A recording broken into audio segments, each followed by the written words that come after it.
જય શ્રી કૃષ્ણ મિત્રો, મહાલક્ષ્મી કૃષ્ણ કીર્તનમાં આપનું સ્વાગત છે. મિત્રો, આજે આપણે સાંભળીએ ચરપટ પંજરિકા સ્તોત્રમ ગુજરાતી અર્થ સાથે. એક બ્રાહ્મણને વૃદ્ધ થવા છતાં સંસારની રટણા કરતા જોઈને શ્રી શંકરાચાર્યએ આપેલો ઉપદેશ. શ્રી ગણેશાય નમઃ. ચરપટ પંજરિકા સ્તોત્રમ. દિવસને રાત્રિ, સાંજને સવાર, શિશિરને વસંત વારંવાર આવે છે અને જાય છે. આ પ્રમાણે કાળ રમે છે, આયુષ્ય ચાલ્યું જાય છે, તો પણ જીવ આશારૂપી વાયુને છોડતો નથી. હે મંદમતી જીવ, ગોવિંદને ભજ, ગોવિંદને ભજ, ગોવિંદને ભજ. કારણ કે જ્યારે મરણ નજદીક આવશે ત્યારે આ તારું કુડુક કરણે રક્ષા કરી શકશે નહીં. આગળ અગ્નિ, પીઠ ઉપર સૂર્યનો તડકો, રાત્રે ઠંડીને લીધે વસ્ત્ર ન હોવાથી પોતાની હડપચીને બંને ઢીંચણ વચ્ચે ગાલી દે છે, હાથમાં ભિક્ષા ખાઈ લે છે અને વૃક્ષની નીચે વસે છે, તો પણ જીવ આશાના પાસને મૂકતો નથી. જ્યાં સુધી દ્રવ્ય કમાવાની શક્તિ, ત્યાં સુધી જ પોતાનો પરિવાર, મમતા બતાવે છે. પાછળથી શરીર ઘરણું થતાં ઘરમાં કોઈ પણ ભાવ પૂછતું નથી. જટાધારી, માથું મુંડાવી નાખનાર, વાળ ચૂંટાવી લેનાર અને ભગવા વસ્ત્રો વડે ઘણા વેશ ધારનારો મનુષ્ય જોતા છતાંય નથી જોતો અને ઉદર નિમિત્તે નાનાવિધ શોક કરે છે.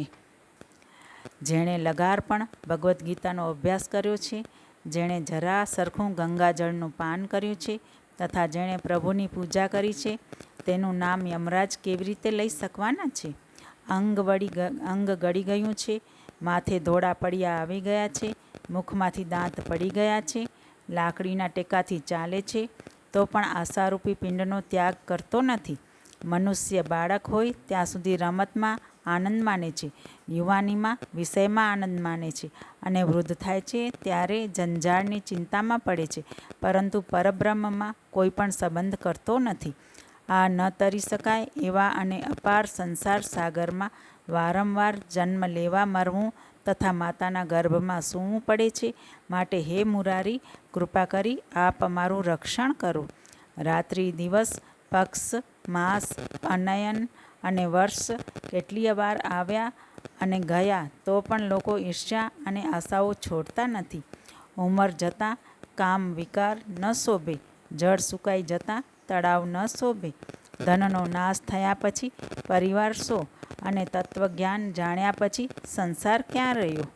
સ્ત્રીના ભરાવદાર સ્તન અને વિશાળ સાથળો જોઈને મિથ્યાત્વામોહ થાય છે, પણ એ તો માંસ તથા ચરબી લોહીના ગંદા ભાગો છે, એવો મનમાં વારંવાર વિચાર કર. હું કોણ, તું કોણ, ક્યાંથી આવ્યો, મારી માતા કોણ, પિતા કોણ? આ પ્રમાણેના તમામ લૌકિક વિચારોને અસાર સમજ અને સ્વપ્ન જેવા એવા વિચારોને ત્યજીને ગોવિંદને ભજ. ગાવા યોગ્ય તો ગીતા તથા વિષ્ણુના સહસ્ત્ર નામ છે. નિરંતર ધ્યાન કરવા યોગ્ય લક્ષ્મીપતિનું રૂપ છે.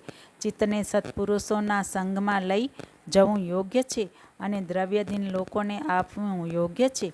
જ્યાં સુધી શરીરમાં પ્રાણ છે ત્યાં સુધી જ લોકો કુશળતા પૂછે છે. પ્રાણ નીકળ્યા પછી જેવું શરીર પડી જાય છે, ત્યાં જ પોતાની પત્ની પણ તેનાથી ભય પામી દૂર થઈ જાય છે. પહેલાં તો સુખમાં શ્રીસંગ કરે છે, પરંતુ પછીથી શરીરના રોગ ઘર કરે છે. સંસારમાં મૃત્યુનું શરણ અવશ્ય છે, તો પણ લોકો પાપાચરણ છોડતા નથી. શેરીના પડેલા ચિંથરાની ગોદડી પહેરીને પુણ્ય પાપ રહિત માર્ગે સંચર્યો છે. ખરી રીતે હું નથી, તું નથી અને આ સંસાર પણ નથી, તો પણ શા માટે શોક કરે છે? ભલે ગંગા સાગરમાં સ્નાન કરે, ભલે વ્રત ઉપવાસ નિયમોનું પાલન કરે અથવા દાન કરે, તો પણ જ્ઞાનની ઉપલબ્ધિ વિના 100 જન્મમાં પણ મુક્તિ મળવાની નથી. જેથી હે મૂર્ખ વિપ્ર, સદાય ગોવિંદને ભજ, કેમ કે મૃત્યુ નજીક આવશે ત્યારે આ ડુક્કૃજકરણ, ધન, કુટુંબ, સંસારનું રટણ રક્ષા કરી શકશે નહીં.